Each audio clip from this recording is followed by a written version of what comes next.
Good thing about these two, you fall off, you don't do much damage. Yeah, definitely.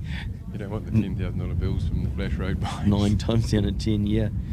Here we go for Boyd Motorcycles Super Motard class. Oh, a bit of a jump start there, I'd say. Chris Andrews looked like he might have jumped that one. A couple of them there. Heading down into turn 1.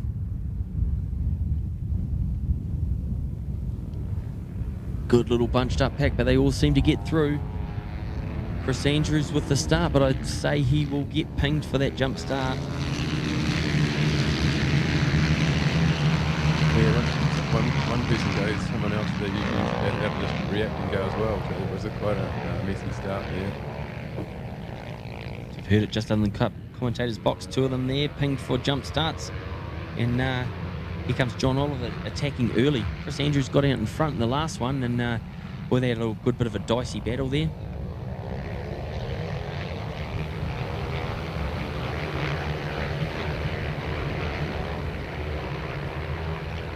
What have got the fastest engines out there, all the manufacturers? Probably a V-twin, I suppose. Yeah, I'm not too sure. I don't know if Nick Campenhout can... These are all 450s. He's on that 700, and he was real hard to keep up with. But yeah, I was getting... when I was down on the 1,000 yesterday, I was getting roughed up by a few of these boys. They're quite aggressive, aren't they? They're not putting the foot out and standing on the rear brake and sliding them in like they used to muck around doing, are they? They're just genuinely fast, and that's why the lap times are coming down. Yeah. John Oliver there out in front, and he's leading Chris Andrews, but Chris will unfortunately be getting pinged with a 20-second jump start there. Tony Herney, who's right up there in the championship, he's in 3rd place. Hamish Boyd in 4th. Andrew McLaughlin in 5th. Mike Kyle there in 6th place. Dan Nicholson in 7th. Luke Cabral in 8th. Mark Oliver in 9th. Grant Ridley in 10th. Glenn Eccleston must be out there. I think he's the one out on the 1,000 as well. He's in 11th place. Campbell Brown there. Oh, bit of a change there. Glenn's up to 10th and Campbell into 11th. Clement Laffron there in 12th place. Oh, now I've just mended our lap times, and Chris Andrews has dropped down to 13th. So it'll be interesting to see where he can fight his way back up to. And number 4, David Atchison, also pinged for that jump start, both of them. So they're in 13th and 14th, even though they're second on the track.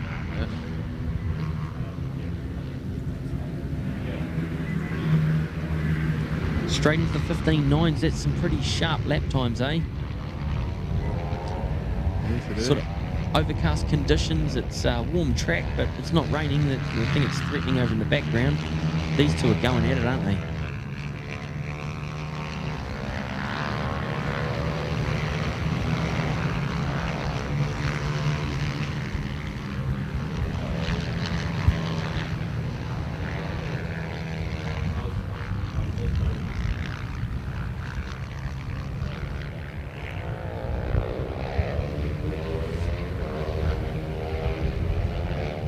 So those front 2 are out, and then Tony Herney's caught by himself, and then the rest of the pack are lightly spread, but they might have a little bit of a tussle at the end and turn it into quite a good little race, eh?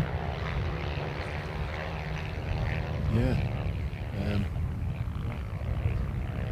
It'd be good if they all had to run really slippery tyres that are controllable to slide, so every corner they're just backtracking it.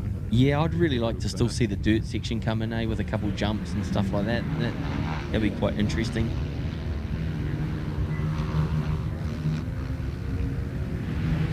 .210 there, Mike Cole trying some business around the outside of some people.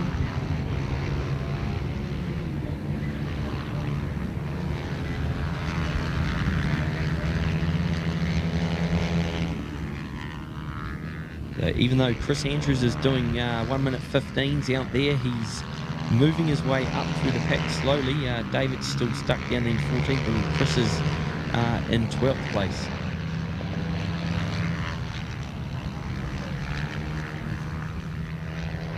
Oh, and Chris has gone through on the track. Even though he's going to be pinged that 22nd, he's still going to try and win this race, isn't he? That's right, yeah. If you're a racer, you're a racer. You're going to be trying to win no matter what. Tony Hurney there caught in third place, a bit of a lonely ride, and then the rest of the pack's hopefully splitting up.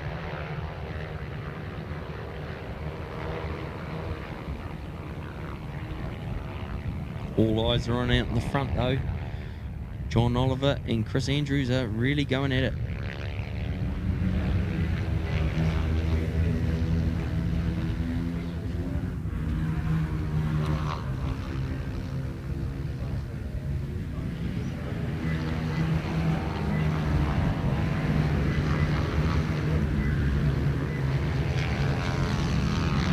Still down in the 15.5, so they're still pushing on.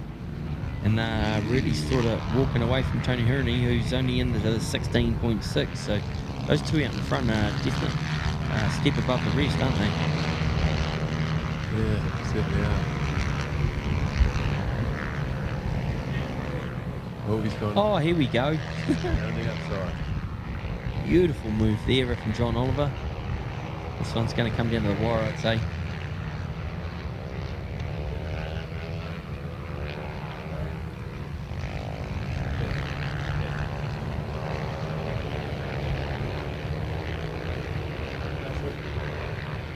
Very interesting, eh? Both of the riders seem to have their little strong spots. Chris seems to be real good down into this chicane, into the last corner and steals yards, and John lined him up for a great move down over in the back. That's the good thing, it's very evenly matched, so they're having a tussle everywhere, aren't they? Like Chris is having a little look around the outside at the moment, trying to line a little move up, and John definitely knows how to block the track up, and he's doing a great job out in front.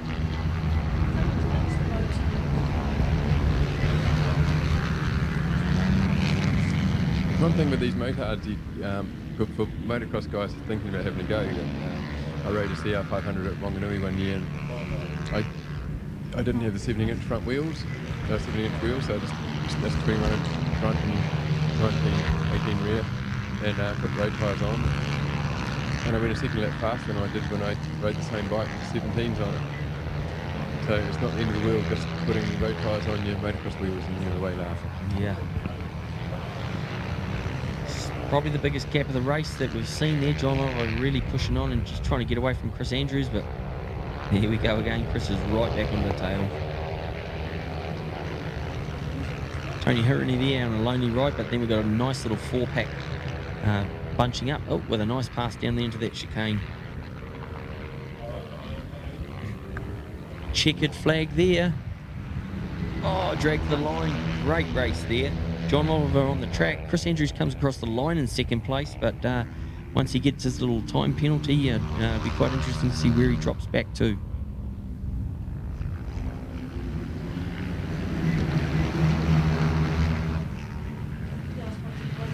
Yeah, he probably had no idea about the time penalty. Probably find out about that later.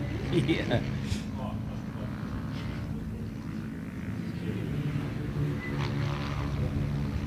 20 seconds is quite a bit really for a short race.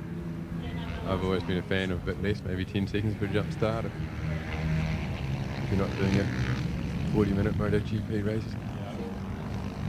It's one of the great things of this series. One of our sponsors too is Ctas Live, so you're watching it live on the internet and you've got all the live timing and everything, and you can see it straight away, printouts. You can just be down in the pits and then see your lap times and everything. We've got transponders and stuff like that. It was a great idea, I think.